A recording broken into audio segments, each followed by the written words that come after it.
Welcome to part 3, it must be. I'm doing lots of different jobs at the same time, so I'm doing a bit of the exhaust, I'm building a diff, I'm doing these seats, I'm doing all sorts, but I'm trying to keep them in sections and segments. This one is about putting the compact e36 compact exhaust onto the e30, because it's a good exhaust. I know it's a good exhaust, and the other exhaust I had for this was massive, it was way too big. This is how I've done it. Enjoy. Let me know any feedback if I should be doing different things, or if I'm talking too much, or whatever. Cheers.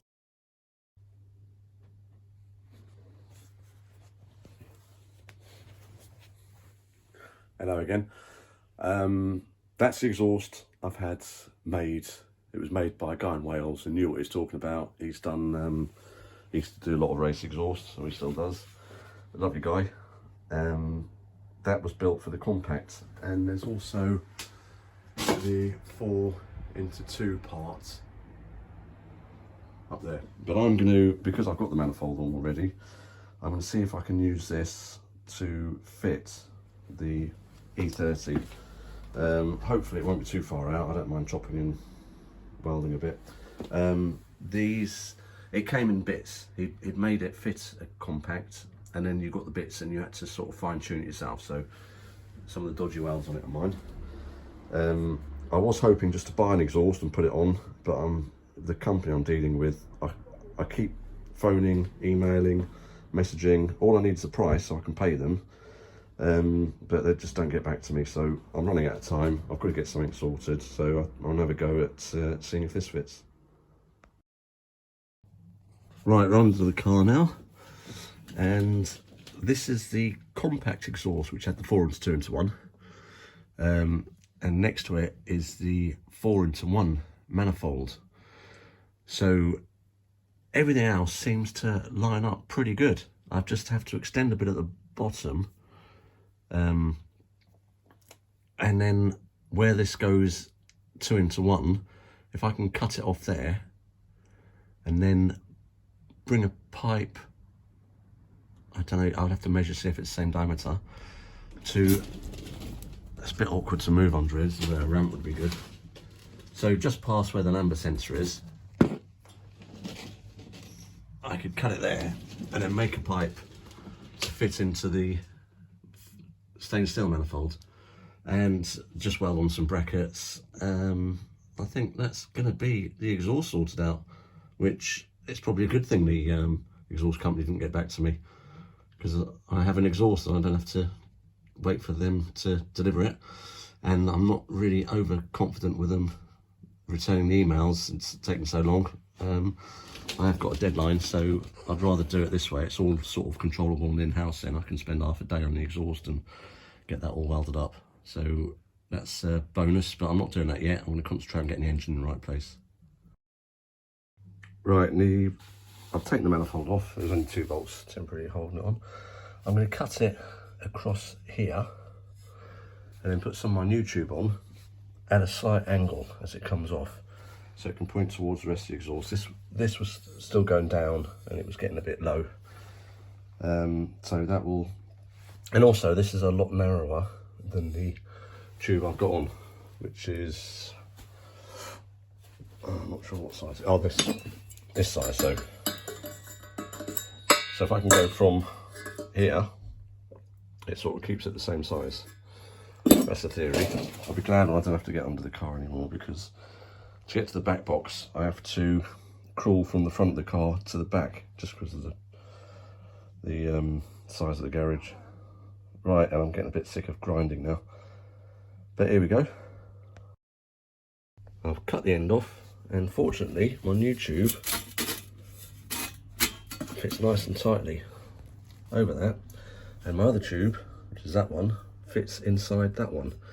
So I just need to make a collar so I can put this one in, and then I can do the angle off that.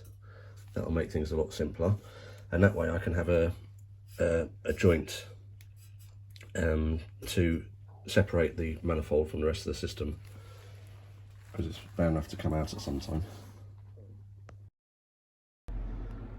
The exhaust is all welded up, joints, slip connectors, slip connector there. So we've got the tailpiece as one piece up to that joint there. I've got to put a couple of slots in that, and then centre section goes up to there. That's how it was before. And then there's a bit of made to go into the downpipe. So that's a couple of slots to go into that piece, so it'll slide up and down on there. Fortunately, the manifold just about goes into the engine bay through the bottom, so I have to push it up. I can't lift it up from the top, it's too big. It just makes it, so that's very lucky.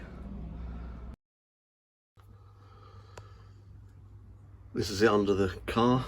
I don't know if you can see, put a bracket sort of midway down, one under the rear beam and two on the rear box. So I'm going to take the exhaust off now. I've got to put a boss where the cross is for a lambda sensor. So I might as well do that now. I mean, the engine needs a map, so it will be good to do. And that's it, get it off now, paint it, clean up, because I've been welding upside down under the car. I've got to touch up those, cut the excess off the brackets and tidy up the welds, and then paint it all.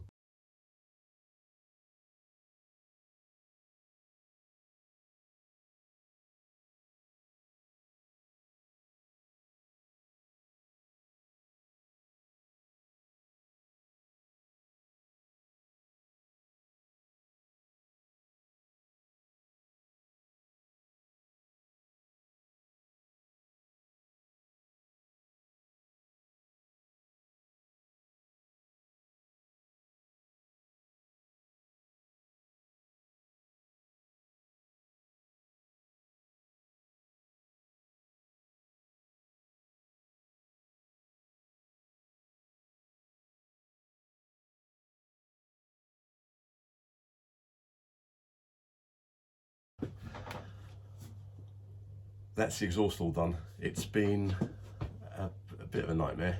It's under the car. It's just getting up under the car, in and out. I've been under there a lot. I think a lift, car lift, would make life so much easier, but obviously I can't have one.